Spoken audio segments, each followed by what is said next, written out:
ఇవాల్టి రెసిపీ వచ్చేసి Choco Bar ice cream అండి. మనము సమ్మర్ సీజన్లో మనం బయట కొనుక్కుంటూ ఉంటాం కదా, చాలా ఖర్చు పెట్టాల్సి వస్తుంది చాకోబార్కి. కానీ ఇవేమీ అవసరం లేకుండా చాలా సింపుల్ వేలో కొన్ని ఇంగ్రీడియంట్స్తోనే మీరు టేస్టీ చాకోబార్ ఐస్ క్రీమ్ అనేది ఎంజాయ్ చేయొచ్చు. ఇప్పుడు ఎట్లానో సమ్మర్ సీజన్ వచ్చింది కాబట్టి ఇప్పుడు ఈ రెసిపీ అనేది చాలా యూస్ఫుల్ అవుతుంది. మరి ఆలస్యం చేయకుండా వెంటనే ప్రాసెస్లోకి వెళ్ళిపోదాం పదండి. ముందుగా ఒక కడాయిని బాగా వాష్ చేసుకొని అందులోకి 1 కప్పు వరకు పాలను తీసుకోండి. ఆ తర్వాత 1/2 కప్పు వరకు మిల్క్ పౌడర్ని తీసుకోండి, మంచి టేస్ట్ అనేది ఇస్తుంది. ఆ తర్వాత 1/2 కప్పు వరకు చక్కెరని తీసుకోండి, మీకు మీ స్వీట్ని బట్టి తీసుకోండి.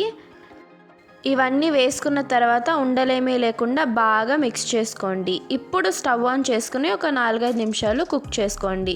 ఈలోపు 1 కప్ తీసుకొని అందులోకి 1 టేబుల్ స్పూన్ వరకు కార్న్ఫ్లోర్ని తీసుకొని 2 టేబుల్ స్పూన్ల వరకు పాలను తీసుకొని ఉండలు ఏమీ లేకుండా మంచిగా మిక్స్ చేసుకోండి.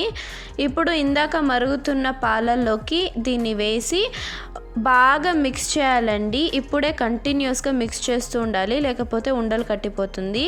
ఇప్పుడు ఇందులోకి 1 టీ స్పూన్ వరకు వెనిలా ఎసెన్స్ని తీసుకొని బాగా మిక్స్ చేసుకోండి. ఇది బాగా కుక్ అవ్వాలి, ఈ కన్సిస్టెన్సీ వస్తే సరిపోతుంది. ఇప్పుడు దీన్ని స్టవ్ ఆఫ్ చేసేసుకొని ఫ్రీజర్లో ఒక 2 గంటల పాటు అలా వదిలేసి ఇప్పుడు దీన్ని ఒక మిక్సీ జార్లోకి ట్రాన్స్ఫర్ చేసుకోండి. మనం ఫ్రీజర్లో పెట్టడం వల్ల కన్సిస్టెన్సీ అనేది చాలా బాగుంటుంది, టెక్స్చర్ అనేది. ఇప్పుడు ఇందులోకి 3 టేబుల్ స్పూన్ల వరకు పాలను వేసుకొని మంచిగా గ్రైండ్ చేసుకోండి. ఈ సిల్కీ క్రీమ్ని మీరు ఐస్ క్రీమ్ మోల్డ్లోకి ట్రాన్స్ఫర్ చేసుకోవచ్చు, లేదంటే ఏదైనా స్టీల్ గ్లాస్ కానివ్వండి, పేపర్ గ్లాస్లో కానివ్వండి వేసి ఓవర్ నైట్ అలా ఫ్రీజ్ చేసి ఉంచండి. ఇలా క్రీమీగా మన ఐస్ క్రీమ్ బార్ అనేది తయారైపోతుంది. ఇప్పుడు దీని అవుటర్ కోసం నేను ఇక్కడ చాక్లెట్ని డబుల్ బాయిలింగ్ మెథడ్లో మెల్ట్ చేసుకుంటున్నాను అనమాట. డబుల్ బాయిలింగ్ మెథడ్ అంటే ఏం లేదండి, ముందుగా కింద పాత్రలోకి వాటర్ వేసుకొని దానిపైన ఒక గాజు బౌల్ని పెట్టుకొని మీకు కావాల్సినంత చాక్లెట్ వేసుకొని బాగా మెల్ట్ చేసుకోండి. ఇప్పుడు నేను ఇక్కడ దీన్ని గ్లాస్లోకి ట్రాన్స్ఫర్ చేస్తున్నాను అనమాట, డిప్ చేయడానికి వీలుగా. ఇక్కడ నేను 2 వేస్ చూపిస్తాను అనమాట. ఒకటేమో మీరు డైరెక్ట్గా అలా డిప్ చేసి మీరు కూల్ చేసుకొని తినేయొచ్చు. రెండోది ఏమంటే నట్స్ అండి, క్రష్ చేసిన పీనట్స్ కానివ్వండి, బాదం పప్పుల్ని కానివ్వండి వేసి ఒకసారి బాగా మిక్స్ చేసుకొని మళ్ళీ డిప్ చేస్తే క్రంచీగా మనకి తగులుతూ ఉంటుంది.